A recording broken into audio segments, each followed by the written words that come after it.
We are continuously listening the master of the machine. It is true, lives at a distance from it, where he cannot hear its noise or see its unsightly heaps of slag or smell its noxious fumes. If he ever sees it, the occasion is before it is installed in use, when he can admire its force or its delicate precision without being troubled by dust and heat. But when he is challenged to consider the machine from the point of view of those who have to live with it and work it, he has a ready answer. He can point out that owing to its operations, these men can purchase more goods, often vastly more than their great grandfathers could. It follows that they must be happier than their great grandfathers. If we are to accept an assumption which is made by almost everyone, the assumption is that the possession of material commodities is what makes man happy. It is thought that a man who has 2 rooms and 2 beds and 2 loaves must be twice as happy as a man who has 1 room and 1 bed and 1 loaf. In a word, it is thought that happiness is proportional to income. A few people, not always quite sincerely, challenge this idea in the name of religion or morality. But they are glad if they increase their income by the eloquence of their preaching. It is not from a moral or religious point of view that I wish to challenge it. It is from the point of view of psychology and observation of life. If happiness is proportional to income, the case for machinery is unanswerable. If not, the whole question remains to be examined. Men have physical needs and they have emotions. Why? Physical needs are unsatisfied. They take first place, but when they are satisfied, emotions unconnected with them become important in deciding whether a man is to be happy or unhappy. In modern industrial communities, there are many men, women and children whose bare physical needs are not adequately supplied. As regards them, I do not deny that the first requisite for happiness is an increase of income, but they are a minority, and it would not be difficult to give the bare necessaries of life to all of them. It is not of them that I wish to speak, but of those who have more than is necessary to support existence. Not only those who have much more, but also those who have only a little more. Why do we, in fact, almost all of us, desire to increase our income? It may seem at first sight as though material goods were what we desire. But in fact, we desire these mainly in order to impress our neighbor. When a man moves into a large house in a more granted quarter, he reflects the better people will call on his wife, and some unprosperous cronies of former days can be dropped. When he sends his son to a good school or an expensive university, He consoles himself for the heavy fee by thoughts of the social kudos to be gained in every big city, whether of Europe or of America. Houses in some districts are more expensive than equally good houses in other districts, merely because they are more fashionable. One of the most powerful of all of our passions is the desire to be admired and respected. As things stand, admiration and respect are given to the men who seem to be rich. This is the chief reason. This is the chief reason why people wish to be rich. The actual goods purchased by their money play quite a secondary part. Take, for example, a millionaire who cannot tell one picture from another, but has acquired a gallery of old masters by the help of experts. The only pleasure he derives from his pictures is the thought that others know how much they have cost. He would derive more direct enjoyment from Christmas cards, but he would not obtain the same satisfaction for his vanity. All this might be different and has been different in many societies. In aristocratic epochs, men have been admired for their birth. In some circles in Paris, men are admired for their artistic or literary excellence. Strange as it may seem, in a German university, a man have actually been admired for his learning.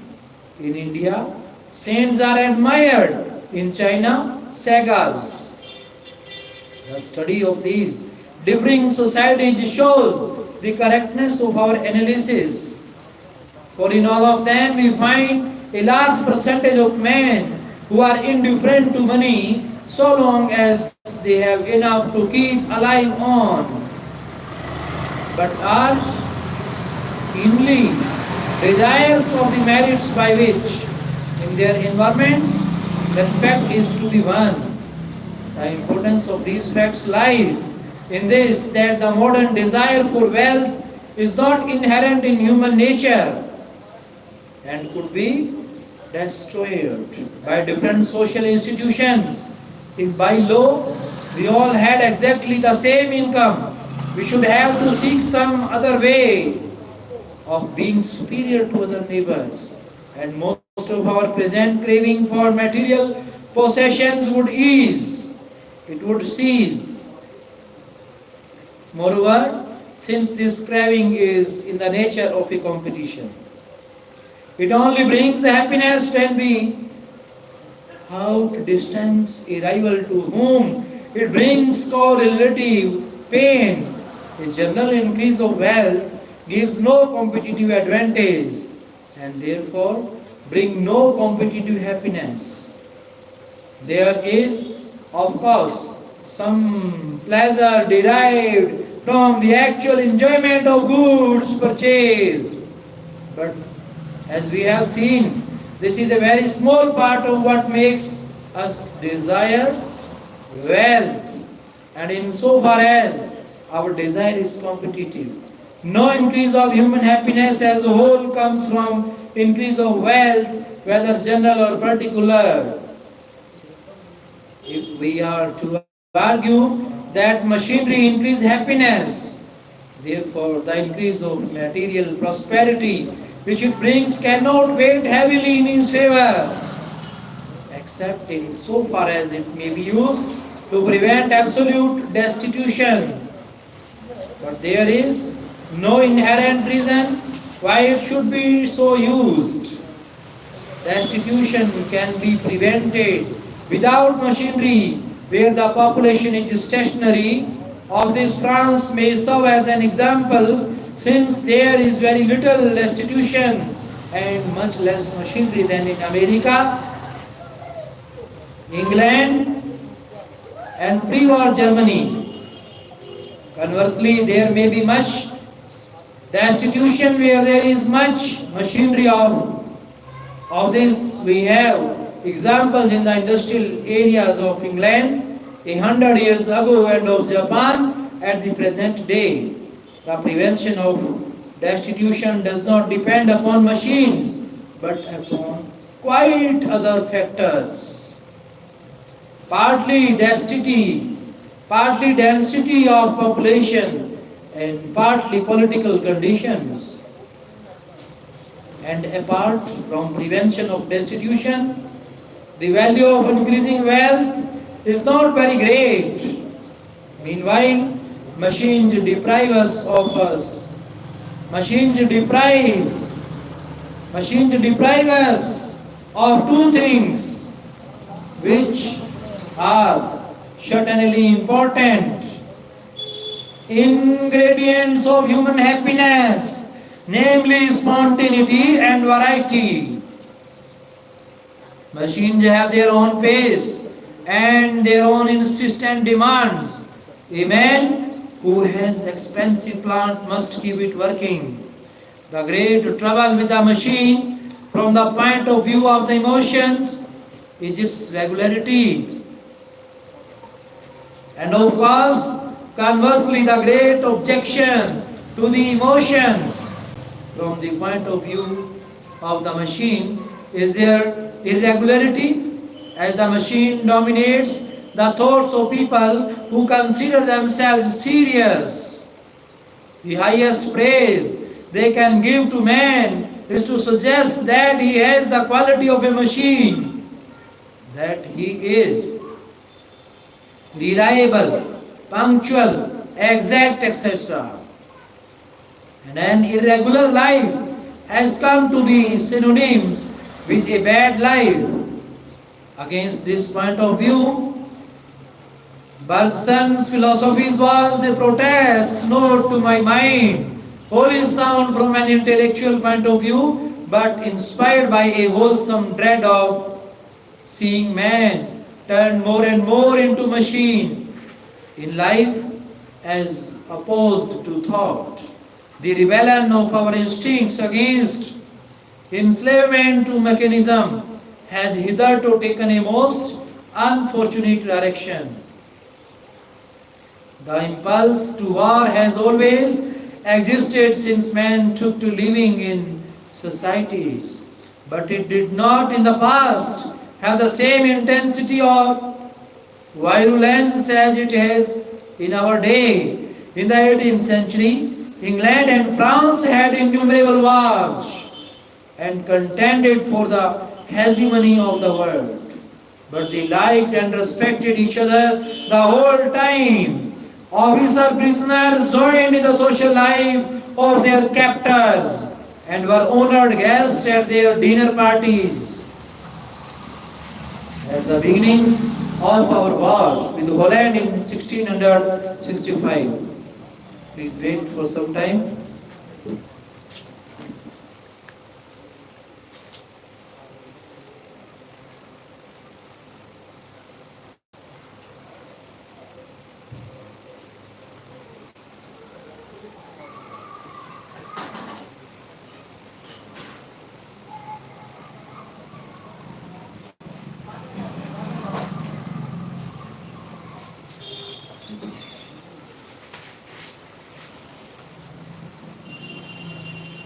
Thank for your presence. A man came home from Africa with atrocity stories about the Dutch there. We, the British, persuaded ourselves that his story was false, punished him, and published the Dutch denial. In the late war, we should have knighted him and imprisoned anyone who threw doubt on his veracity. The greater ferocity of modern war is attributable to machines which operate in three different ways. First, they make it possible to have larger armies. Secondly, they facilitate a cheap pace which flourishes by appealing to man's baser passions. Thirdly, And this is the point that concerns us. They starve the anarchic, spontaneous side of human nature, and which works underground, producing an obscure discontent to which the thought of war appeals as affording possible relief. It is a mistake to attribute a vast upheaval like the late war merely to the mechanization of politicians. In Russia, perhaps such an explanation would have been adequate. That is one reason why Russia fought half-heartedly and made a revolution to secure peace. It is the present situation. It is being commented on the present situation. But in England, Germany, and the United States in 1917, no government could have withstood the popular demand for war. A popular demand of this sort must have an instinctive basis. And for my part, I believe that the modern increase in warlike instinct is attributable to the dissatisfaction, mostly unconscious, caused by the regularity, monotony, and tameness of modern life. It is obvious that we cannot deal with the situation by abolishing machinery. Such a measure would be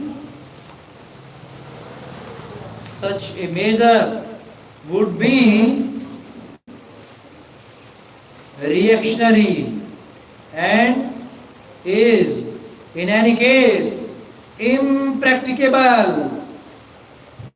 The only way of avoiding the evil at present associated with machinery is to provide breaks in the monotony and every encouragement to high adventure during the intervals. Many men would cease to desire wars if they had opportunities to risk their lives in alpine climbing, one of the ablest and most vigorous workers for peace that it has been my good fortune to know habitually spent his summer climbing the most dangerous peaks in the Alps. If every working man had a month in the year during which, if he chose, he could be taught to work an aeroplane or encouraged to hunt for sapphires of the Sahara, or the otherwise enabled to engage in some dangerous and exciting pursuit involving quick personal initiative, the popular love of war would become confined to women and invalids. I confess, I know no method of making these classes pacific, but I am convinced that a scientific psychology should find a method if it undertook the task in earnest. Machines have altered our way of life, but not our instincts. Consequently, there is maladjustment. The whole psychology of the emotions and the instincts is as yet in its infancy. A beginning has been made by psychologists, but only a beginning. What we may accept from psychologists, but what we may accept from psychoanalysis is the fact that people will, in action, pursue various ends which they do not consciously desire, and will have an attendant set of quite irrational beliefs which enable them to pursue these ends without knowing that they are doing so. But orthodox psychoanalysis has unduly simplified our unconscious purpose, which are numerous and differ from person to person. It is to be hoped that social and political phenomena will soon come to be understood from this point of view and will thus throw light on average human nature. Moral self-control and external prohibition of harmful acts are not adequate methods of dealing with our anarchic instinct. The reason they are inadequate is that these instincts are capable of as many disguises as the devil in medieval legend, and some of these disguises deceive even the elect. The only adequate method is to discover what are the needs of our instinctive nature and then to search for the least harmful way of satisfying them.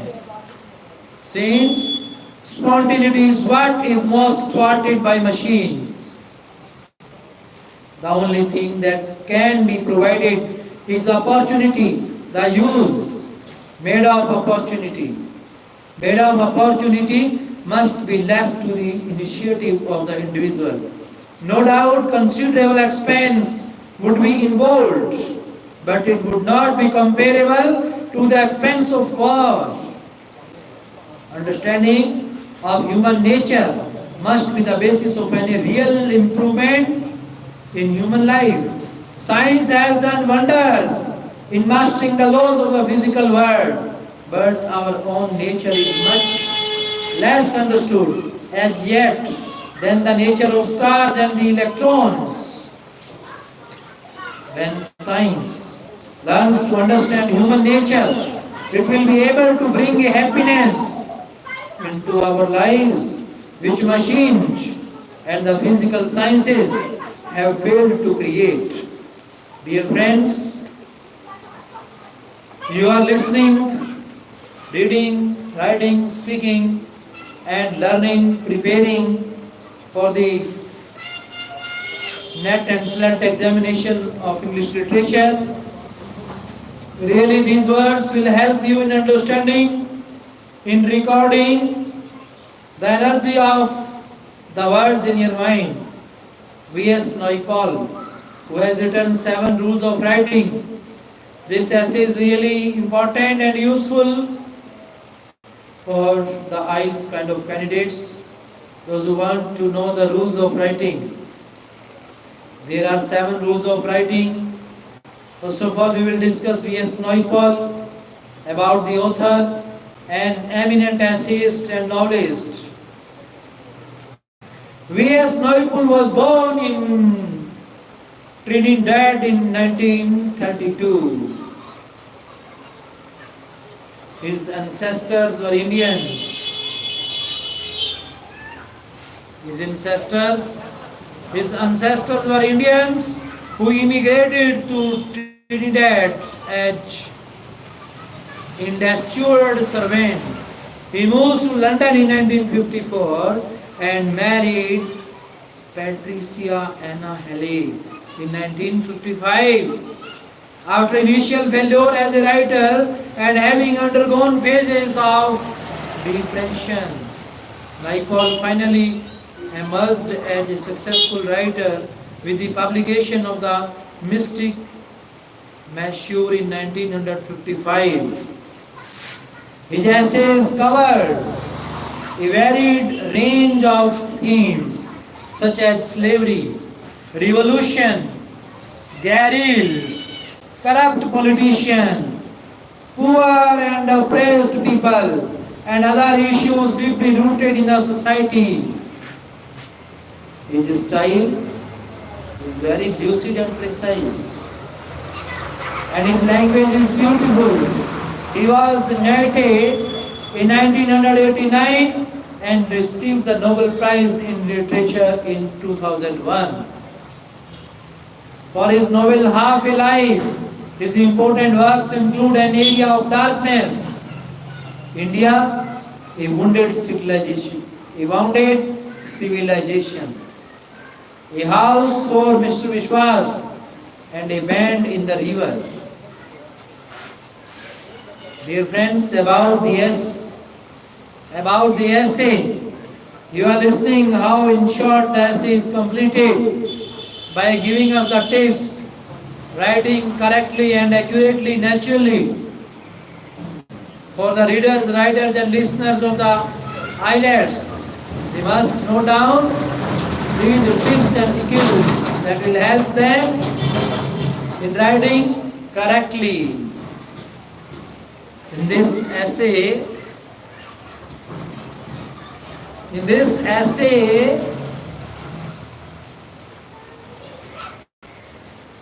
Naipal suggests 7 ways to aspiring writers to write correctly. Metaphorically, comparing writing with an experiment. Naipal advises writers only to break rules after gaining confidence. According to him, readers' satisfaction should be the primary aim of a writer. While enlisting the 7 rules, he recommends not to write lengthy sentences, but maintain connectivity and clarity. He suggests avoiding the use of bombastic words and too many adjectives and adverbs. He advises aspiring writers to prefer concrete details and above all, practice writing regularly for 6 months while adhering to these rules. One of the first thing I tell my students is that it helps to follow a formula when you are starting out as a writer. For example, while aspiring journalists are their hand at writing a news report, they should keep in mind the inverted pyramid structure and divide loosely their story structure into introduction, explanation, corroboration and qualification. I also tell my students that there are million ways to say the same thing. So once they become confident about their writing, they should experiment and break the rules if necessary. The only thing that matters, I try to impress upon them, is the reader. As long as the reader is hooked, it does not matter what formula has been used. Dear friends, you have got these different ideologies of the V.S. Naipal regarding writing essays. Last but not the least, we will discuss now Profession for Women, written by Virginia Woolf. You know that stream of consciousness technique that you have studied in your post-graduation. When the time is equal, place is different. When the place is equal, time is different. This is the basis of writing of stream of consciousness technique. That was invented by Ezra Pound, and now we are studying the same strain of Virginia Woolf. About the author, born in 1882, Virginia Woolf was an English writer.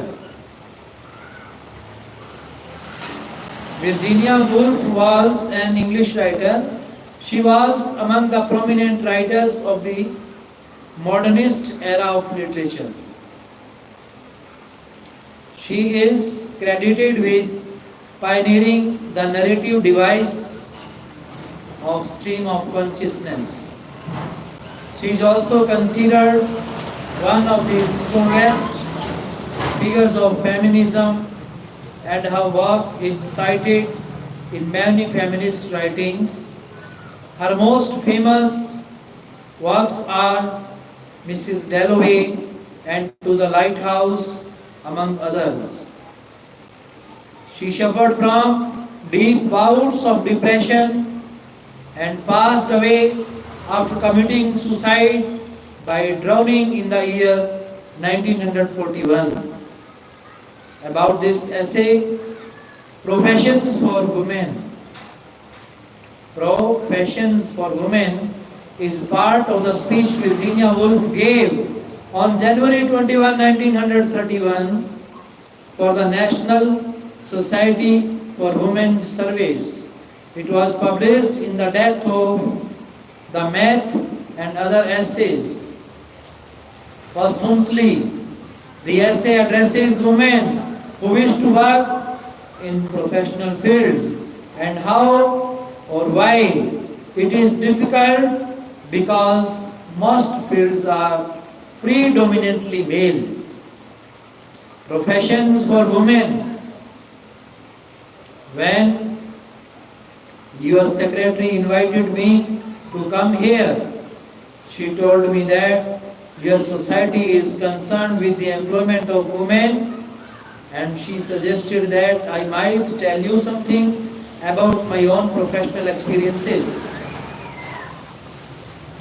It is true, I am a woman. It is true, I am employed. But what professional experience I have had, it is difficult to say.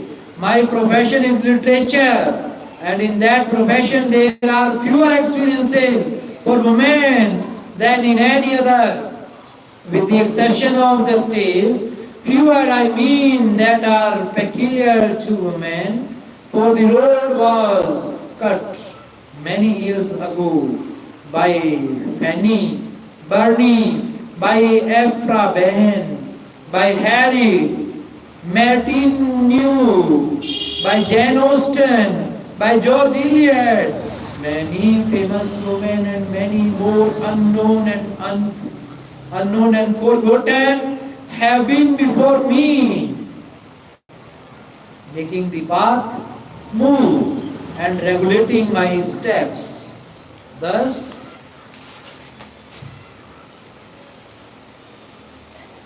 when I came to write, there were very few material obstacles in my way. Writing was a reputable and harmless occupation.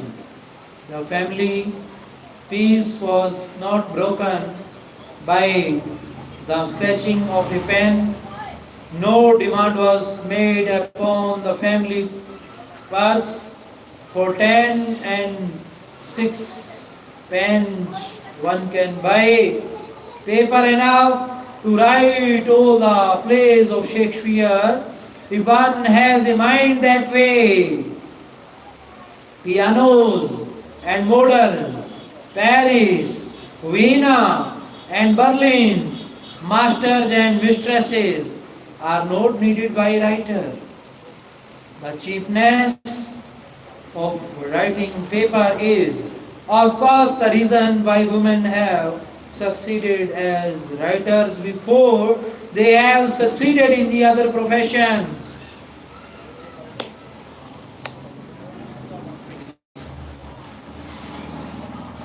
But to tell you my story, it is a simple one. You have only got to figure to yourselves a girl in a bedroom with a pen in her hand. She had only to move that pen from left to right.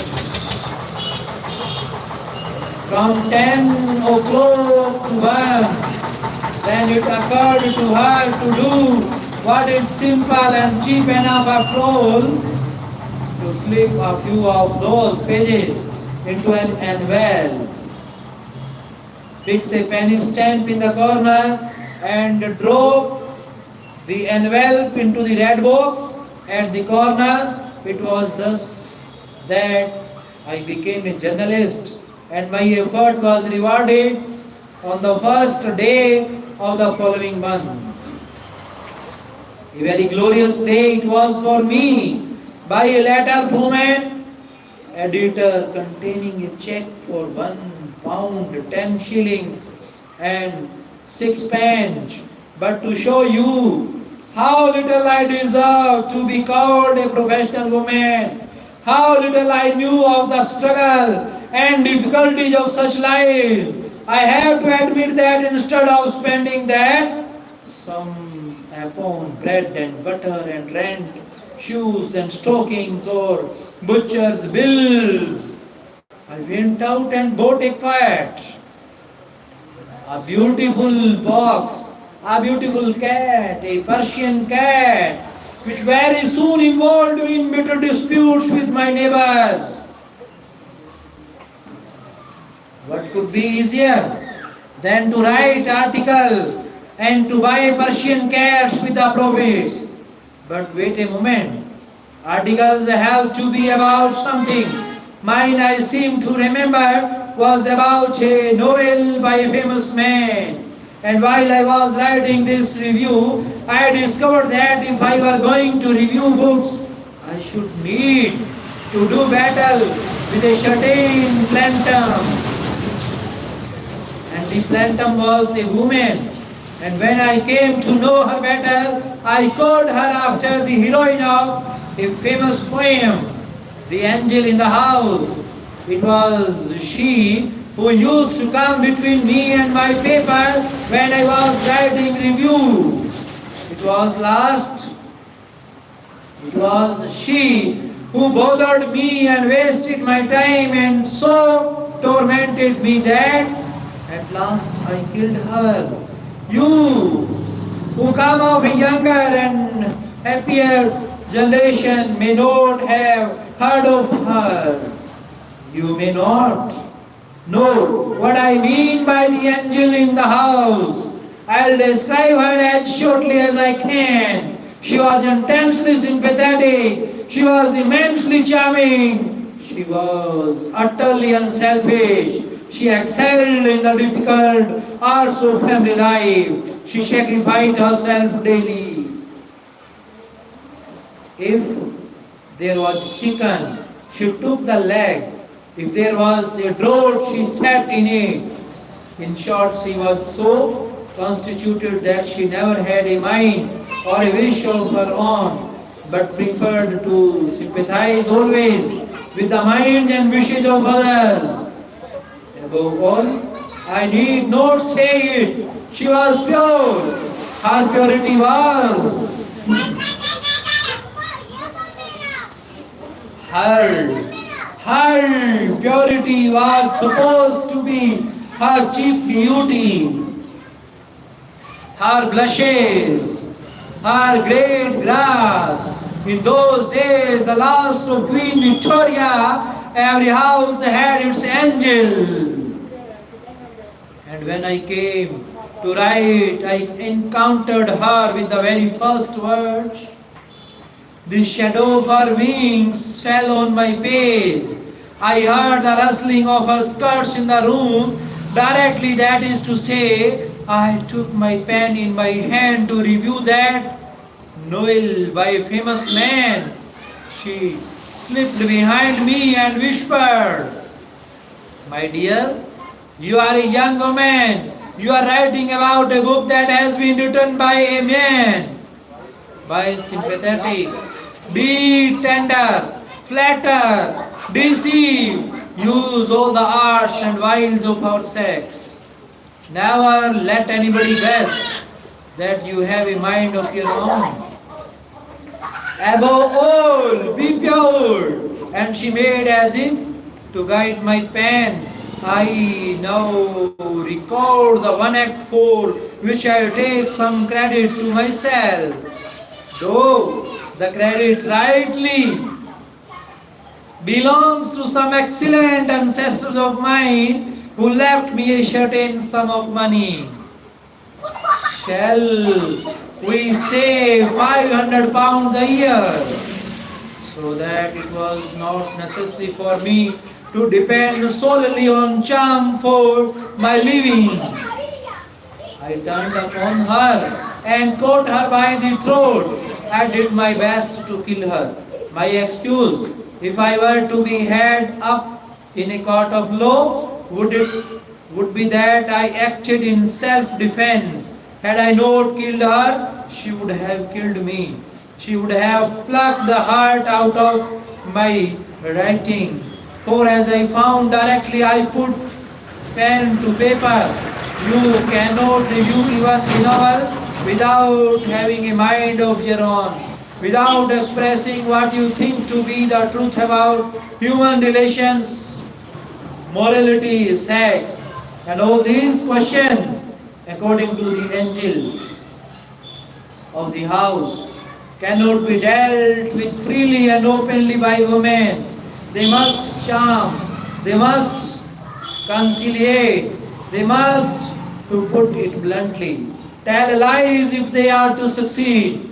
Thus, whenever I felt the shadow of her wing or the radiance of her halo upon my page, I took up the inkpot and flung it at her. She died hard. Her factitious nature was of great assistance to her. It is far harder to kill a phantom than a reality. She was always creeping back when I thought I had dispatched her, though I flatter myself that I killed her in the end. The struggle was fierce. It took much time that had better have been spent upon learning Greek grammar or in roaming the world in search of adventures. But it was a real experience. It was an experience that was bound to befall all women returned at that time. Killing the angel in the house was part of the occupation of a woman writer. But to continue my story, the angel was dead. What then remained? You may say that what remained was a simple and common object. A young woman in a bedroom with an ink pot. In other words, now that she had rid herself of falsehood, that young woman had only to be herself. Ah, but what is herself? I mean, what is a woman? I assure you, I do not know. I do not believe that you know. I do not believe that anybody can know until she has expressed herself in all the arts and professions open to human skill. That indeed is one of the reasons why I have come here out of respect for you, who are in process of showing us by your experiments.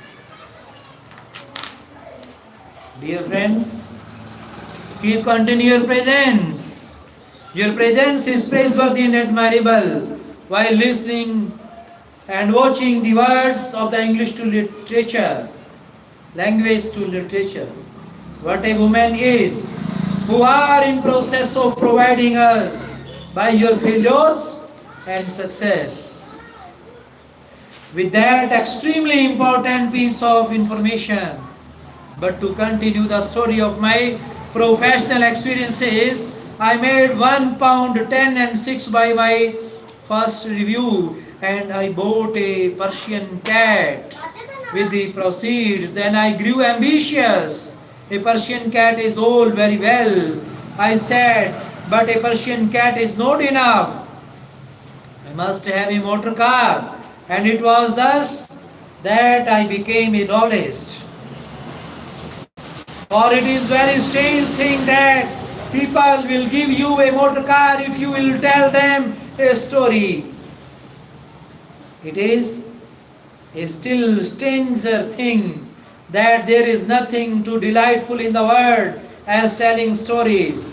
It is far pleasanter than writing reviews of famous novels. And yet, if I am to obey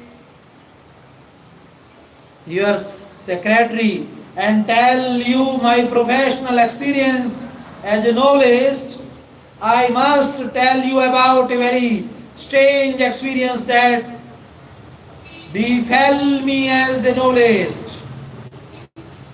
And to understand if you must try first to imagine your noblest state of mind. I hope I am not giving away professional secrets if I say that the noblest chief desire is to be unconscious as possible. He has to induce to himself a state of perpetual lethargy. He wants life to proceed with utmost quiet and regularity.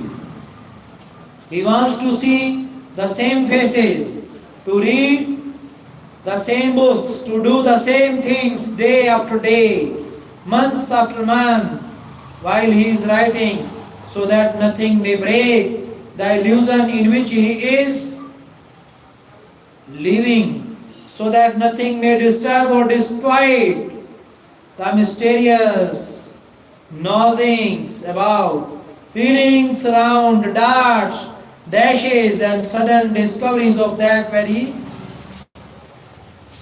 shy and elusive spirit. The imagination, I suspect that this state is the same both for men and women. Be that as it may, I want you to imagine me writing a novel in a state of trance. I want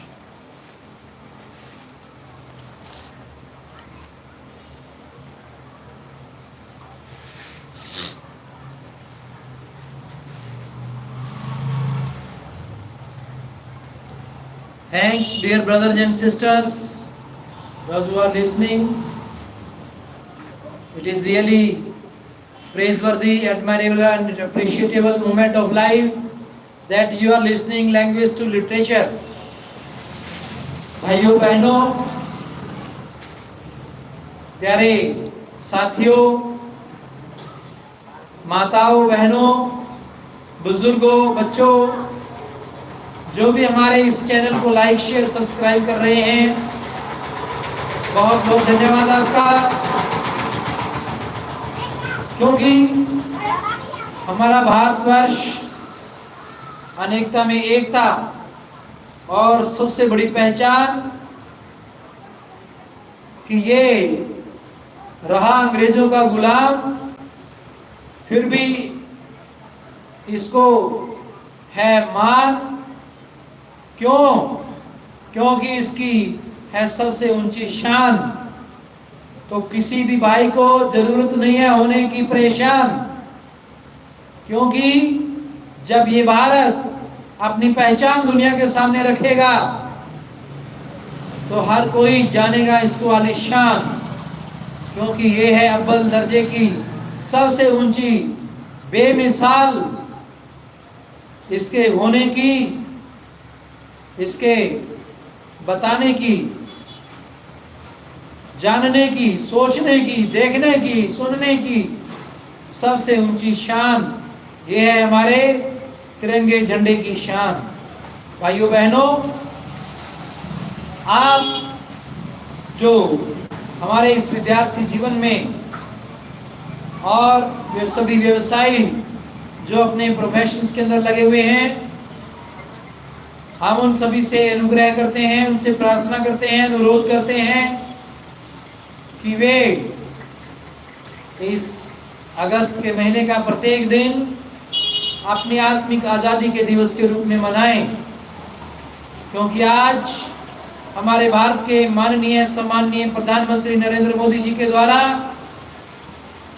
ये महान संदेश है कि भारत 47 में आज़ाद हुआ और 2047 में full century को, शताब्दी को मनाएगा, जिसकी कल्पना आज हम अमृत महोत्सव के रूप में कर रहे हैं। ये आज़ादी का अमृत महोत्सव जिसके अंदर हर भारतीय अपनी विशेष पहचान रखता है।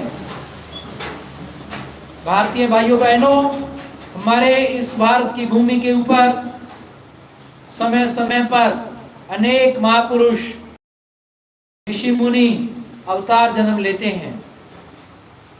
वो किसी भी शरीर के रूप में भी आते हैं और जरूरी नहीं है वो किसी मनुष्य के शरीर में ही आए, बल्कि वे किसी भी रूप में आ सकते हैं। पेड़ पौधे, जीव जंतु, वनस्पति, किसी भी रूप के अंदर हम उनका एहसास करते हैं। लेकिन सबसे पहले हम अपने शरीर के अंदर उनके होने की अनुभूति करते हैं, एहसास करते हैं। यदि हम शब्द के आदि बन जाएं, यदि अजपा जाप हमारे अंदर चलने लग जाए, यदि हमारे काम बिना दिमाग के अपने आप मात्र एक हृदय के सहारे होने लग जाएंगे, तो समझ लें कि आपके अंदर वो अजपा जाप, वो प्रभु की बंदगी, प्रभु की भक्ति अपने आप स्वतः चलने लगी है और आप इस भारत माता के सपूत पुत्र बनते जा रहे हो। भाइयों बहनों, हमारे अनेक धर्मों, जातियों, भाषाओं की ये धरती अनेकता में एकता का स्थान रखने वाली, और हमारा संविधान इस बात की गारंटी देता है कि हमारा भारत देश धर्मनिरपेक्ष राष्ट्र है। यहाँ पर किसी भी आधार पे किसी से कोई भेदभाव नहीं होता। वर्ग जरूर अलग अलग हैं, वर्गीकरण जरूर किया हुआ है, लेकिन भेदभाव के आधार पे हमारे पास कोई एक भी पर्सन नहीं है, कोई ऐसा एक भी उत्तर नहीं है जिस पे हम चर्चा कर सकें। हमारा भारत का संविधान हमारे हर भारतीय को जीने की आजादी प्रदान करता है, सोचने की, देखने की, सुनने की, खाने की, पीने की, चलने की, काम करने की, शोषण के विरुद्ध अधिकार, स्वतंत्रता का अधिकार, अनेकों ऐसे अधिकार हमारे संविधान ने हमें प्रदान किए हैं। और अंततः हमें ये भी स्वैधानिक उपचारों का अधिकार प्रदान किया कि यदि कोई हमारे अधिकारों की अवहेलना करता है तो हम न्यायालय की शरण ले सकते हैं। न्यायालय, भारत का संविधान इस बात की गारंटी देता है, जो भाई बहन हर समय हर वक्त परमार्थ, पुरुषार्थ, सामाजिक, राजनैतिक, धार्मिक, आर्थिक, सेवार्थ के कार्यों में लगे हुए हैं, वे सभी इस भारत माता के सपूत पुत्र हैं। और यदि वे इनके साथ साथ अपने कर्तव्यों का पालन करने का अधिकार भी रखते हैं तो सोने पे सुहागा है। फिर उनकी सेवाओं में चार चांद लग जाते हैं। वे सभी सरकार के तीनों अंग, जैसे विधायिका, कार्यपालिका, न्यायपालिका, जिनकी अपनी अपनी ड्यूटीज हैं, वे अपनी सभी प्रकार की सेवाओं को निष्ठा व लगन से निभाते हैं और इस मातृभूमि की सेवा के अंदर समर्पित होकर निभाते हैं। आज हमारे सभी शासक, प्रशासक, धन्यवाद आप सभी का, धन्यवाद देखने के लिए, सुनने के लिए।